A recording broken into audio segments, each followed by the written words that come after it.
actually. This is the problem. Bad JVL is coming out of the box. We got to put him back into the GIMP box. Ball gag for you right now. Put the ball gag on Bad JVL.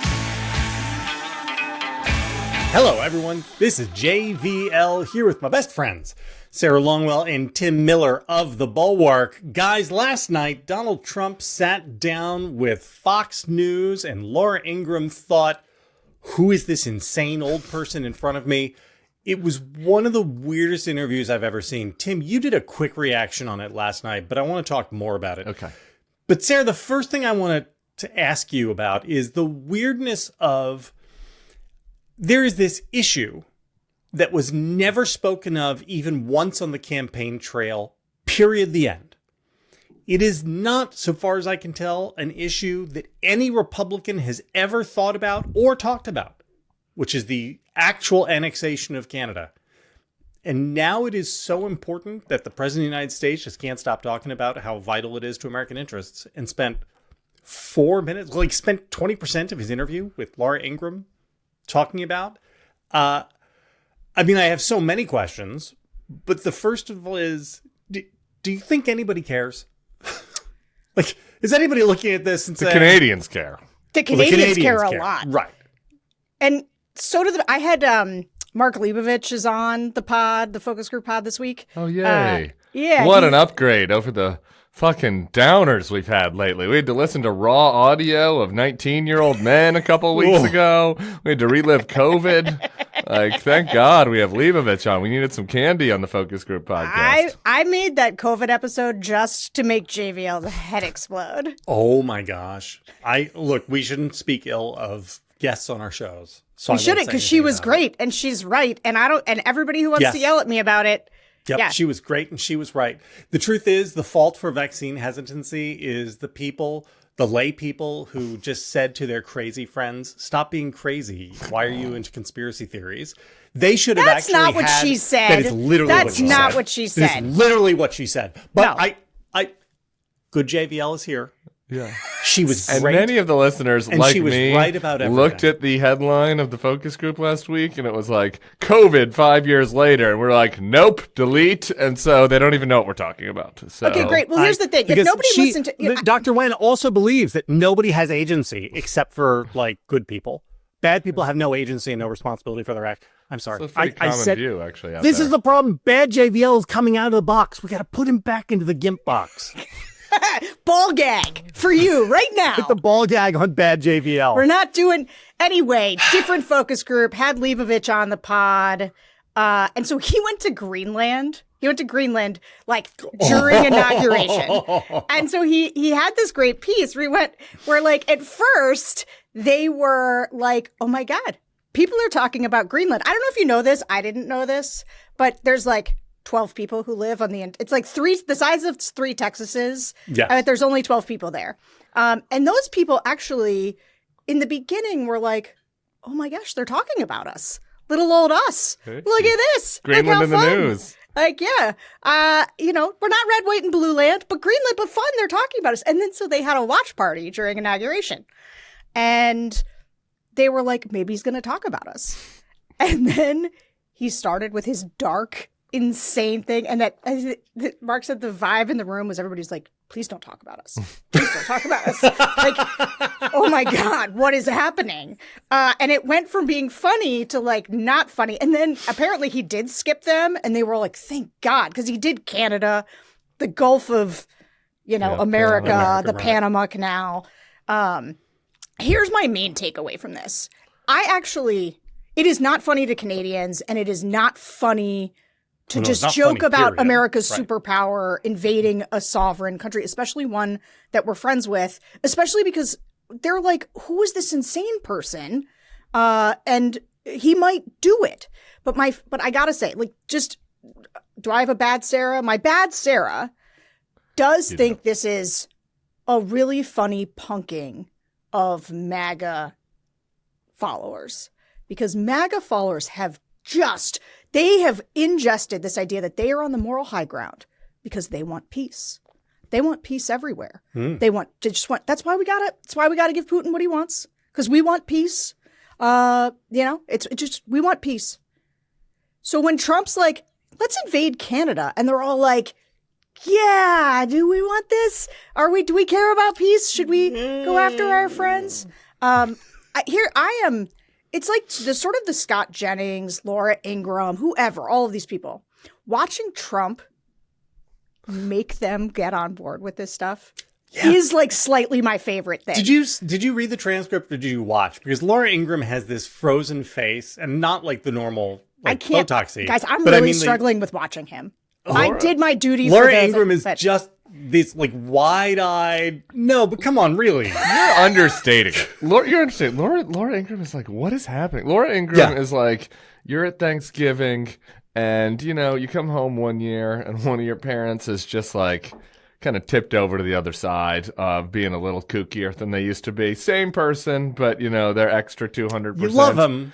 Yeah. But maybe you should take the keys having away. that one glass of wine too many, and you're like, what are you doing, Mom? Like, what are you doing? Suddenly they're saying Hitler had some good points. Yeah, right. He made some good points. You're like, what is happening at this? And you're like, really? And that was how she was. She was kind of like nudging a crazy uncle. Like, are you sure that this? I mean, and this is. I don't know if you saw this. You're talking about them much worse than you do our actual adversaries. Yeah, and she had to correct him a couple times. She had to correct him a couple times. She was like, he's like, no, our trade deficit is 200 billion. $200 trillion dollars. And she's like 60. Like, no. She's like, no, it's 60. And he's like, well, you have your number, I have mine. And it's like, where was JD Vance to cut in and yell at her and say, how dare you, Laura Ingraham? Have you said thank you for all that the great Donald Trump has done for your numbers? Ratings. Yeah, for your ratings. But this is across the board. So Ben Shapiro did this recently. I've been trying not to suffer through his chipmunk voice after punishing myself with a full episode recently. Do you listen to him ever like at 2 times speed? Like the problem with Ben Shapiro is you're like, I need this to go faster, so I need to put it on 2 times speed. But also then the voice become like you can't. Yeah, it's like you're the record player and you put it on the wrong setting. So Shapiro did like the thing that you have to do to your audience occasionally. Like, which is like, guys, particularly when you have a crazy audience. We only have to do this every once in a while to our people, wag our finger at them. But Ben Shapiro has to do it a little more often. He's like, guys, this Canada, like, stop with the comments about how we should make Canada the 51st state. Like, this is a bad idea. Like this is like Trump is, and Ben Shapiro is being all logical. Laura Ingraham made this point last night. He's like, you've cost the conservative the victor. Like, there was going to be a conservative, Pierre Poilievre, his name I can't pronounce. Pierre was going to be the next prime minister of Canada, like according to all polls. And this Mark Carney guy has now taken the lead on him, liberal, kind of a bulwarky, kind of centrist technocrat. I'm trying to get him on the pod. But did you see what the conservative did this morning, Tim? No, what did he do? The conservative this morning is out with last night. Donald Trump endorsed my rival because he knows that he's going to be nicer to Trump, and I'll be meaner to Trump. Yeah, so this is what happened last night. So Laura Ingraham's making the same argument Ben Shapiro is, which is like, this like whole charade has tanked the conservative candidate. Don't we want a conservative leader in Canada? And Trump's like, no, who cares? I don't know. I don't care if there's a conservative leader in Canada. It's not America. He's like, if it's a liberal, I can push him around more. Or, what I mean? The liberals actually, the conservative guy I'm actually more mad at because, like, why is he being mean to me? He's supposed to be conservative. He doesn't get it. He doesn't understand why the 51st state would be so great.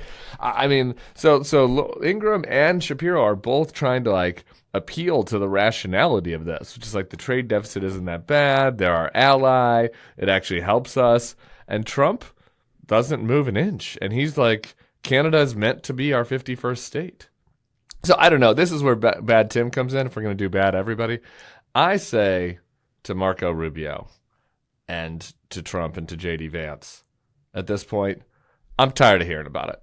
What's the holdup? Yeah. What's the fucking holdup? Send some troops up there. This is vital to America's national security interests. Our young men and women need to go. Are we putting boots on the ground? Yeah, they need to. If they're meant to be the 51st state, why are we still just talking about it on Fox News primetime for 4 minutes? Like, why not right over there? Maybe you could start in Detroit. When we were in Detroit for our live show, I noticed you just pop right over the bridge there. Yeah. Into Canada. That can be our Crimea. I think it's time to do it. Windsor is the area I'm talking about that can be the Crimea. You see, how Michigan has the hand and people don't know it. I think they put it up like this. Not Michigan like this. has the thumb. Yeah, and we have this little territory that kind of should really be ours. They're just like their heart goes out to you. That's the Michigan. Yeah, that Windsor, that little area kind of between Cleveland. Like, there should be a direct hit from Cleveland across Lake Erie. We'll just call it North Ohio. Yeah. North. And that should be our Crimea. And I just start there and see what happens. Because otherwise, I don't know why you're such a pansy cuck getting pushed around by Justin Trudeau.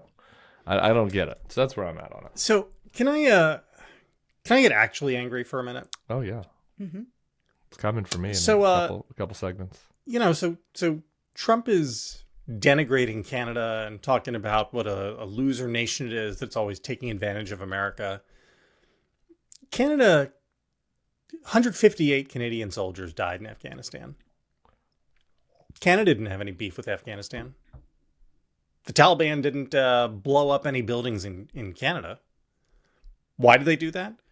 They sent their children to die in Afghanistan because of their loyalty and friendship to America. And to shit on that is... I don't even... It's not shameful, isn't a big enough word. It's fucking despicable. Yeah, and on top of it, can we just throw one more thing? This was I think, again, they spoke about this for nearly 5 minutes, so he covered a lot of ground. But in addition to the crazy stuff, he walks right up into saying that we won't defend Canada, right? Yeah. Like he walks right up into being like, I don't, implying that we're not going to protect Canada, like that we have to defend them, that they don't have enough defense of their own, and like, why should we do that if they're not going to be the 51st state? So, yeah, I mean, that's real, right? Like, we're gagging because like Trump's not actually going to invade Windsor. Like, this is all fucking stupid moron shit that has negative consequences for no gain. So that's it's mockable, but also serious. It's like we're harming our long-term relationship with a close ally to the north and a very important economic partner for nothing, because you're not actually going to do anything about it, right? So like that's one element of this.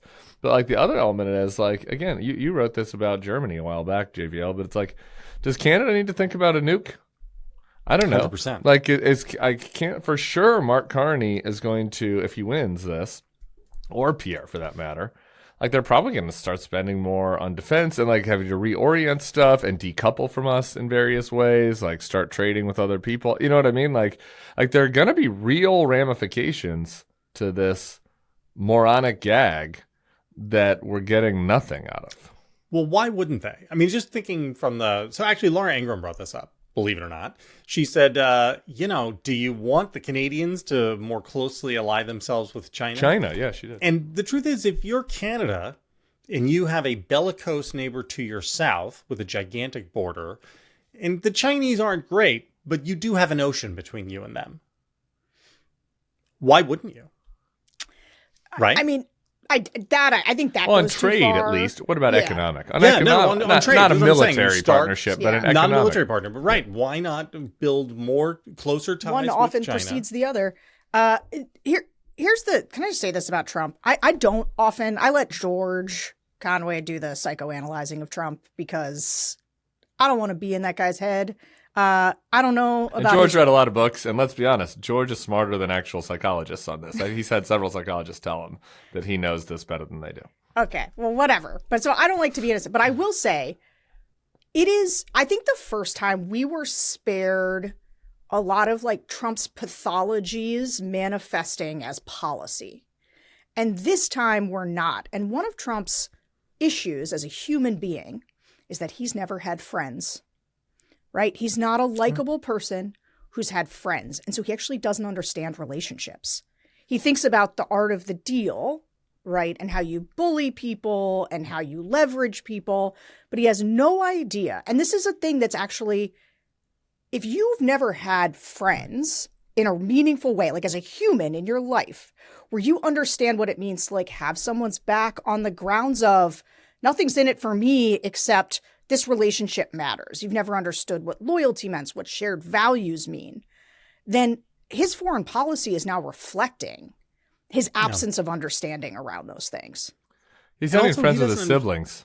Yeah, but this is also, he doesn't understand that the nation's, because he's so self-centered, he doesn't understand that America has interests which extend beyond his lifetime. And so like a nation state Like, it actually matters what the nation state of America's relationships are with other countries. And that will continue to matter once he's dead. And so, but that doesn't mean anything to him. He's like, what are you talking about? That's like speaking, Swahili to him.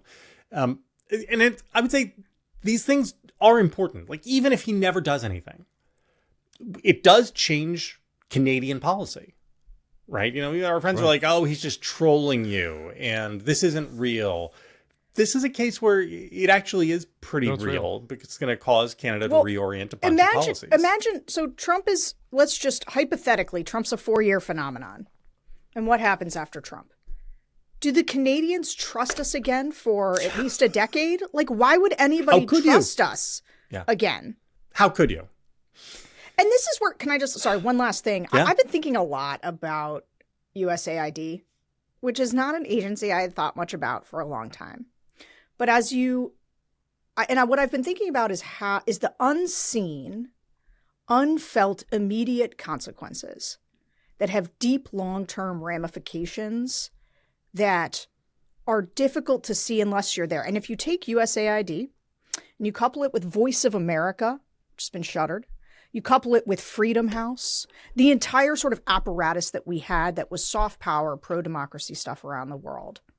And you think about how, we didn't have to necessarily build up all of our hard power side or even like CIA, we had eyes and ears around the world that were like friendly ears where we were, and we could see what was happening on the ground in places. And like the long-term impact to American foreign policy, strength, relationships, it'll take a long time for that to come home to roost. There was another thing I saw, when they're cutting, I think it was the CDC cut, they cut a 30-year study. There's a 30-year study that's ongoing on diabetes, which is one of the biggest chronic illnesses that impacts Americans. You shut down a study in the middle of something that long, like you don't get to come back from that. Yeah. You lose all of that. And so it's a larger point about how this stuff that we can barely see because it's happening so fast and there's so much of it, it will matter a decade from now. And the MAGA, like Trump, will probably be dead. And America's going to have to figure out how to, we're going to have to rebuild our entire reputation with the world. And that's if we're lucky to be in a position to rebuild our reputation with the world. All right. So the other thing Trump did yesterday is he had a phone call with Vladimir Putin. Afterwards, the White House put out a fairly short, 12-sentence statement, and the Kremlin put out a novel. Two important things, I would say. The most important thing from the Putin statement was, I'm going to read this. It was emphasized that the key condition for preventing the escalation of the conflict and working toward its resolution through political and diplomatic means should be a complete cessation of foreign military aid and the provision of intelligence information to Kyiv. So Russia is saying that the key condition... Pretty hardline negotiating position there. The key condition here is that no intel or military aid can go to Ukraine. One of their other conditions is that Ukraine cannot rearm. So if there's going to be a peace, Ukraine can't go and rearm. They can't mobilize their armed forces. And but that Putin did propose a series of hockey games between American and Russian players, and Donald Trump was really open to that. Yeah, some friendlies. There's only one piece of good news about this exchange, and so I might as well start with that, is that folks haven't been reading the news. Trump did not agree immediately to that request of not rearming or giving any intelligence to Ukraine. So we did not completely surrender. I was going to say, there's a word for this. There's a word for this particular thing, and it is surrender. Surrender, yeah. We didn't do that yesterday. So that's good, I guess. Yeah, it's a step in the right direction. The other thing, I don't know so last night, kind of late into the night here, Central Time, there was a back and forth continuing, because I guess it was morning in Russia, because Trump in the aforementioned Laura Ingraham interview, Laura asked Trump about this. Sorry to misgender you, Mr. President. And he said that didn't come up. Like cessation of aid didn't come up. And then Putin, then the Kremlin put out another statement this morning that was like, this morning Russia time. It was like, no, it did come up, actually. No, we talked about it. And I forget if Witkoff or Rubio or somebody, or a spokesperson on the White House side confirmed Trump's side of the story that it didn't come up. So I say that because it's pretty telling that like this great peace deal, right? Trump is this great deal maker.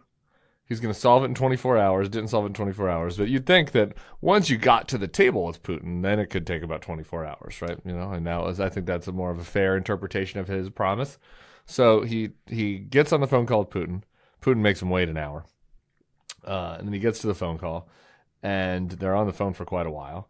And they come out of that with these joint statements. The only thing that they actually agreed to do immediately is to stop attacks on energy infrastructure, presumably because the Ukrainian drones had recently hit Russian energy infrastructure. And so they put out the statements. Like within 2 minutes, basically, Russia was attacking Kyiv and attacking Ukraine, and some of their either missiles or drones, I'm not sure, did hit energy infrastructure. So, like, only actual thing Putin didn't keep his promise? Yeah, I know. So Putin didn't keep his promise within like 2 hours. And then, Putin, like what Putin says was the key thing they discussed, Trump is like, we didn't discuss. So they got nowhere. They had negative progress. But on the flip side, related to the Canada story, what we did get was Trump like, kind of licking on the toes of Putin and being like, I just can't wait for our economic partnership. We're going to have hockey matches. We're going to do, he's like, they've got some rare earth. We're going to get more rare earth out of Russia. And, Russia could really use some of our economic partnership. It's going to be a great partnership. So one of the things about Putin is it is like watching another version of Trump, because with Putin, like with the MAGAs, every accusation is a confession. And so I'm just going to read you another little passage from his statement. Serious risks associated with the Kyiv regime's inability to respect agreements were also noted. And then attention was drawn to the barbaric terrorist crimes committed by Ukrainian fighters against the civilian population of the Kursk region. Again, I don't know. Maybe Ukrainian forces are really committing barbaric crimes against humanity in Kursk. I don't know. But that has kind of been the entire MO of the... Do you see what I'm saying? Like, it is insane that this is... You're suggesting perhaps Putin doesn't have the moral high ground on some of this stuff. Yeah, but to such a preposterous way that it's... I mean, it's not funny, in the way that it's like MAGA. It's like... It's the Democrats that are weaponizing the government against their political foes. It is exactly that. Right, That's exactly what it is. The Ukrainians are doing war crimes. I mean, that is like the extent of the preposterousness. I guess the one difference is it is sort of like a funhouse mirror version of the MAGAs, or the MAGAs are a funhouse mirror version of Putin, because like Putin is just also so much better at the game that Trump like pretends that he plays. Like Trump for Trump, it's all like a showmanship. It's a very ostentatious bullying. I think we joked a couple episodes ago about how like he plays poker with the cards so you can see what his numbers are. You know what I mean? Like, what his playbook is. It's worked for him because, a lot of people are stupid. But Putin does the thing that like Trump thinks that he does. Right, which is I'm gonna like wield my power. People don't know what I'm gonna do. Right, the NAGAs defend Trump like this, which is like he's so crazy. Who knows what he could do? When everybody's like, nobody thinks he's gonna fucking send U.S. To actually really punish Putin. Right, like he doesn't have any leverage. Nobody really thinks that Putin can make him so. Cards. Yeah, nobody really thinks that Putin's gonna make him so mad that he's gonna send in U.S. troops. Like he couldn't. Right, but on the Putin side, that is kind of true. People are like, who knows, right? I mean, like, I don't know. Like, could he just say, okay, I'm happy with where we're at right now, sit on it for a year, and then see how things are, and then maybe invade Kyiv in a year? Sure. Like, could he say, fuck you, I'm going to keep on going, and by the way, while I'm at it, we're going into Moldova? Like, sure, right? Like, there. So, like, Putin, it does have that strategic ambiguity that, like, the MAGAs like to pretend like Trump does. Hate to hand it to him. You don't ever have to hand it to Putin. So not a compliment, just a strategic observation. Sarah, any thoughts? My only thought is, because I just agree with all the things Tim said, but the hour of waiting, like, Oh my God. it just to the point of Putin making a power play that is entirely psychological, but demonstrating from the outset that actually he's the alpha in the conversation. Yeah. Yeah. On And stage. Trump taking it. Yeah, and Trump taking, like, And this Trump is the taking thing. it. And I don't know, this is the thing that, like, at some point you're like, Putin understood America how- better than most Americans did. yeah, how Didn't are he? we going to get people to understand that Trump is a little bitch? Like, he's just, not just Putin's, but, like, in general, he just is, he's a weak, whiny guy with no real strategic acumen. Trump is a sad guy who has no friends. Putin is a murderous dictator who routinely kills people by making them fall accidentally out of windows and poisoning them. Like, I don't want Trump to be a murderous dictator. I'm not Right. I'm not suggesting that he would be better off if he had, like, killed lots of people. I'm just saying, like, there is an asymmetry in that Trump, and this is what Americans, I think, don't understand, is Trump was built on television, on Oprah and on The Apprentice. He's not a real tough guy, guys. It's an act. And that he can't stand up to dictators. Putin understands America so well that he even understands that Americans will never understand that about Trump. Like, Putin, I mean, this is Well, yeah, at horrifying least to the me, but Trump's Putin people rocks. Right. Yeah. At least the Trump's people, though, because it's the theater of it. But here's the thing with Trump, like, because he's a bitch in a way that, like, he picks on people that aren't his own size, you know? Mhm. Like, he's a Cartman bully, like, in the way that Cartman, like, you know, would pick on Butters or whatever, but then, like, cry if he's punched. Like, Putin, again, not to hand it to him, right? But it's like, okay, like, they're in a real war. Like, he's going for land. He's happy to push Trump around. He's not scared of Trump. He's not scared of, like, oh, He will maybe feed crazy. hundreds of thousands of his own people into a meat grinder Yeah. with no remorse. It's not like he's like, oh, maybe Trump will be mad at me for making him wait. Like, I shouldn't do this. I should be more judicious, right? Then you look at Trump. It's the opposite of that. He's like, I'm going to make sure I go into this conversation and this guy knows who's boss. Yeah, Who's right. setting the tempo. And so who's Trump picking on, right? We mentioned the Canadians, you know, because he feels like we have an economic advantage there, and there's no real threat of it's like the Canadians are going to go to war with us. And then it is the people he can't see, right? Like, sure, we can pick on the child in South Sudan who's going to die because we're cutting off USAID, because that's not a real, that's not real, right? That's to him all part of the, It's on TV. Yeah, it's all TV. I can blame that on the corruption and the bad guys in the deep state, right? Like, we can pick on, somebody that is a refugee or an asylee coming to this country, like, because, well, like, I don't, like, that's not, that person has no power over Trump, has no leverage, right? And so, like, you can see this, like, he can pick on the weenie Republican congressman because he knows that they're going to get bullied around, right? And so, like, that is just kind of the nature of this. And I mean, it's pretty obvious when it comes to the dealings with Putin. This show is sponsored by Green Chef. Green Chef is the #1 meal kit for clean eating, delivering pre-portioned and prepped quality whole foods with limited processed ingredients. Green Chef sends organic, fresh produce, responsibly sourced proteins, and chef-designed recipes in every box for satisfying, nourishing, and convenient meals that make it easy to stick to a clean eating routine. This year, ditch the fads and create healthier eating habits that last with real, clean foods. Green Chef makes it easy with curated recipes for a variety of lifestyles and dietary needs.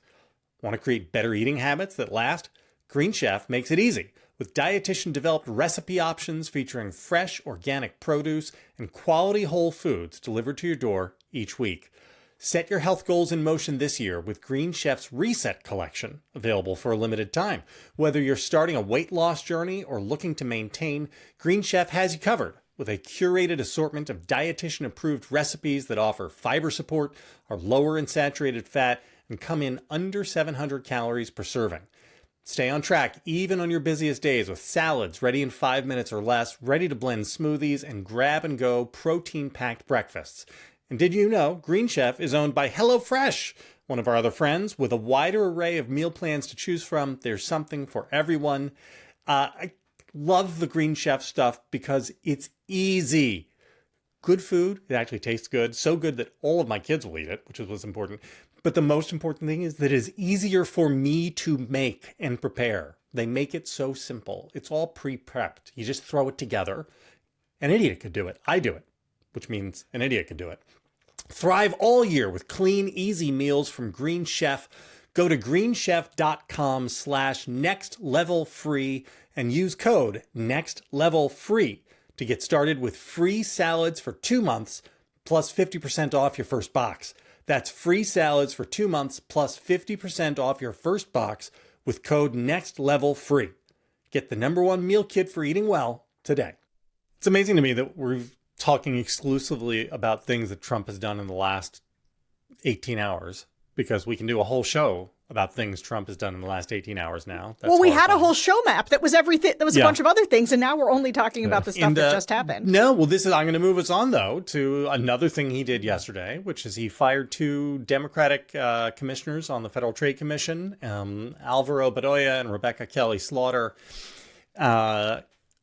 Rebecca Kelly Slaughter is going to fight this. She says, the president illegally fired me from my position as a federal trade commissioner, violating the plain language of a statute and clear Supreme Court precedent. The court precedent she's talking about is a 1935 case, which upheld a law allowing the firing of FTC commissioners, but only for a good cause.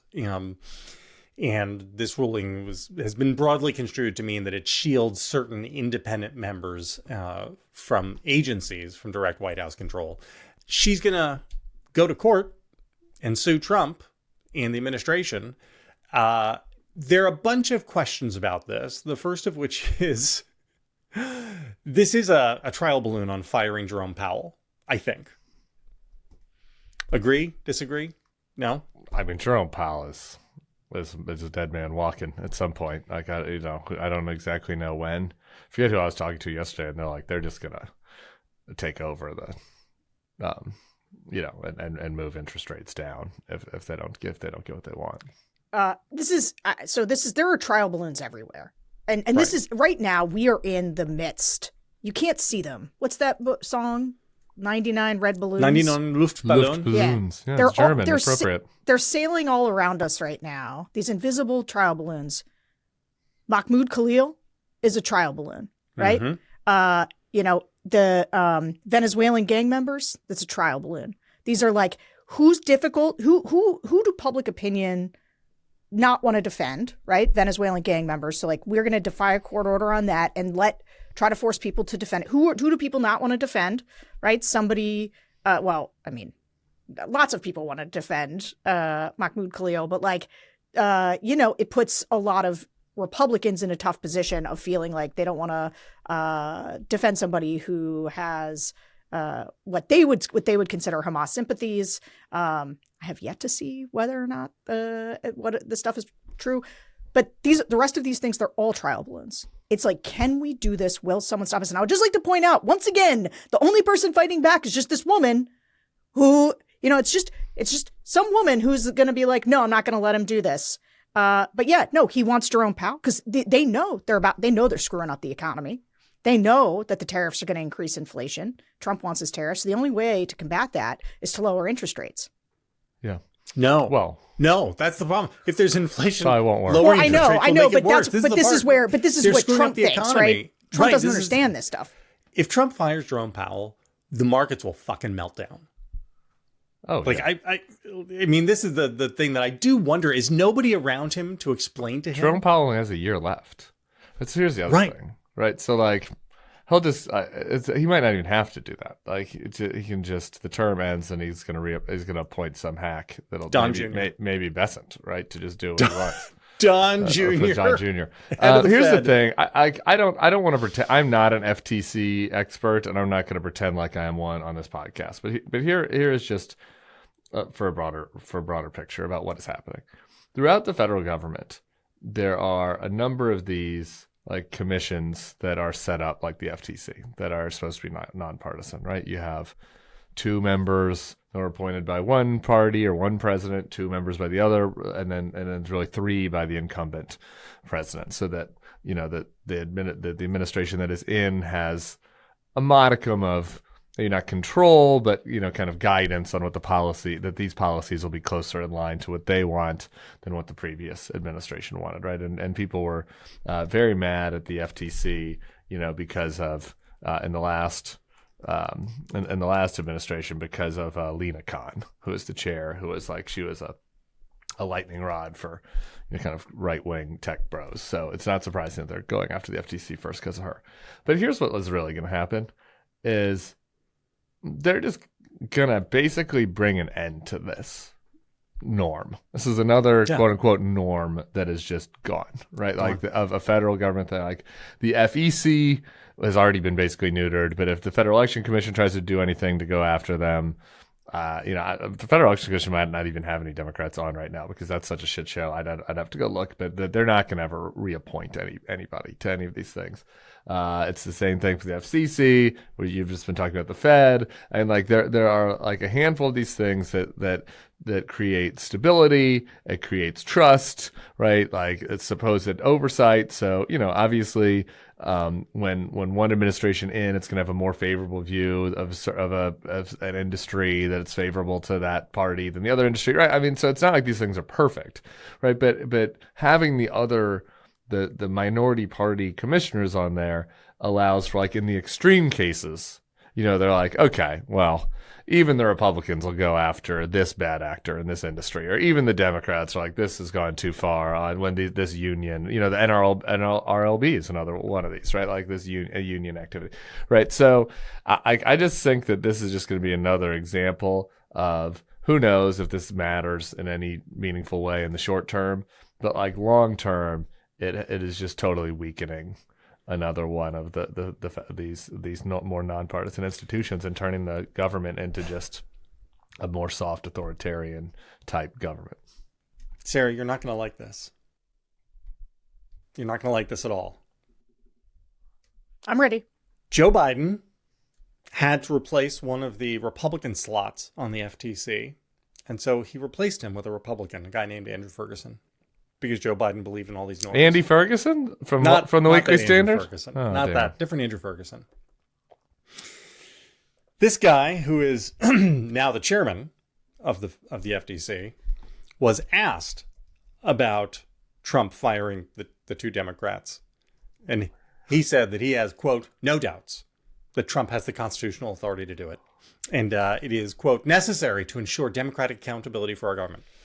So this guy who benefited from the norms to get onto the FTC because Democratic president believed in them, then turns around and as soon as he's inside the House is participating in the dismantling of said norms. Was it a mistake for Joe Biden to surrender preemptively and unilaterally disarm? It was a mistake for him to choose that guy. I mean, I don't know. There's probably a different right-leaning person who has a correct understanding of the Constitution. They're still around. They still exist. Maybe would have in the Republican Party. I mean, who identify as conservatives and who would have the longtime pedigree of Republicans, but who are not Trumpists. If you're Joe Biden, if you're the Democrats, right, and you got to pick one, you could pick, you still know them. And so I would have picked somebody who was a longtime conservative, but that you trusted to uphold the Constitution. I don't think that it was a mistake in Joe Biden going back. But to my point, it's over, right?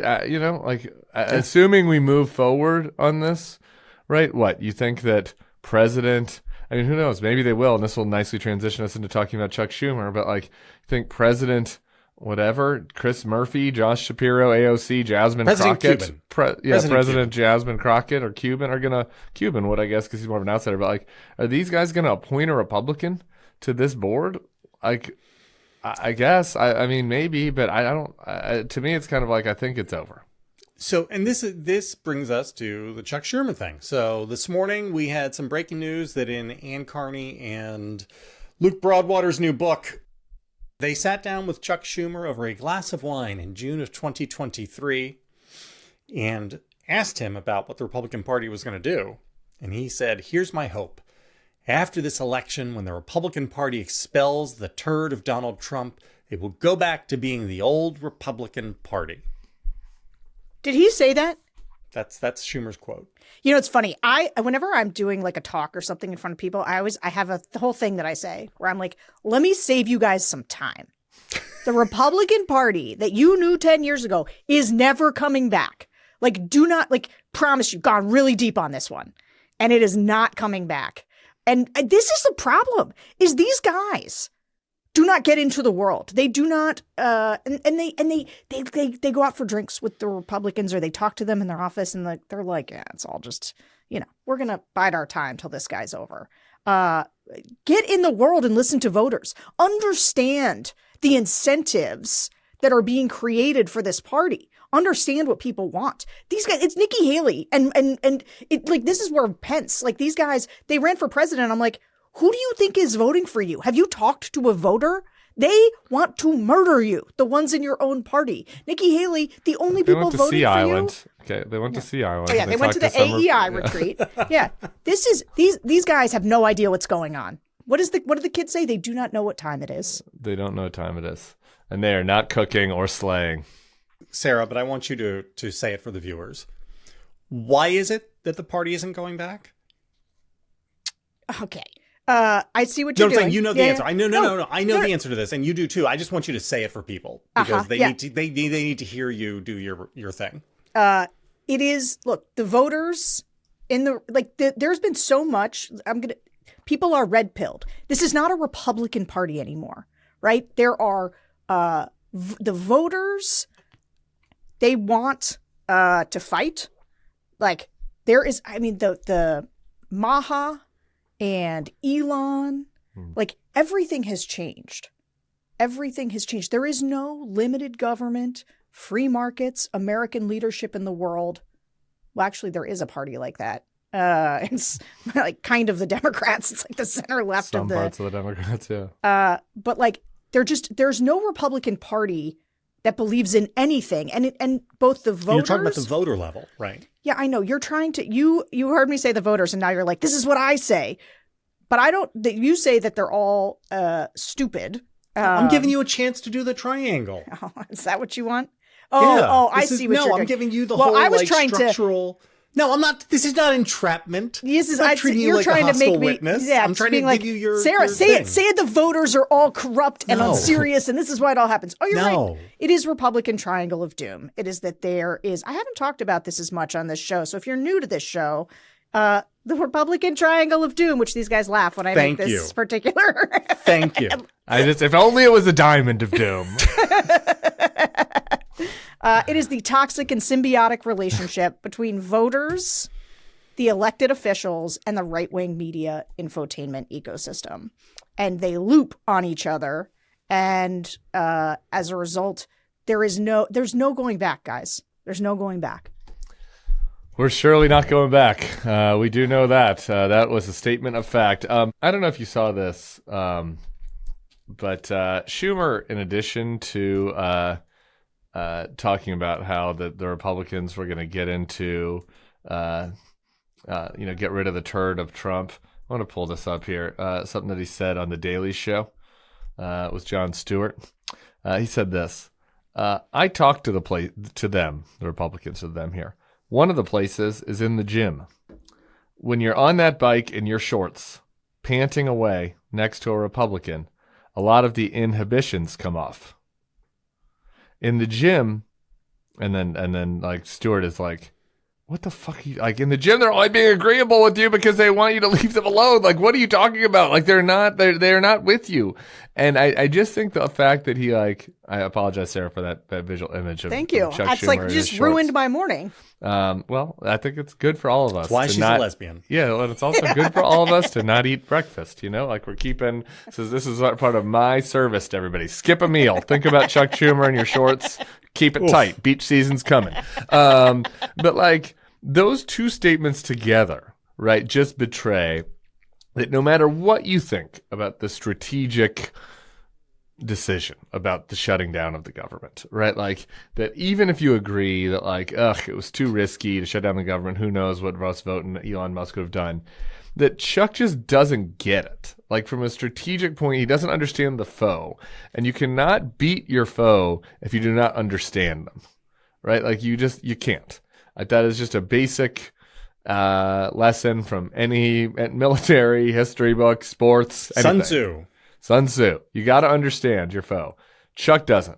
Chuck still thinks that his foe is Susan Collins or whatever. I guess he's not talking to her in the gym, but whoever, Todd Young, who has secret to Bill Cassidy, who have secret doubts about this. Like that's not it. Like that's not who you're up against. And so like the Democrats can't move forward with a leader that doesn't understand the opposition. Period. Go a little further. I think it's dangerous to have a leader who doesn't understand either the opposition or the opposition party or the voters or the moment or the culture. Like I think that's how you wind up.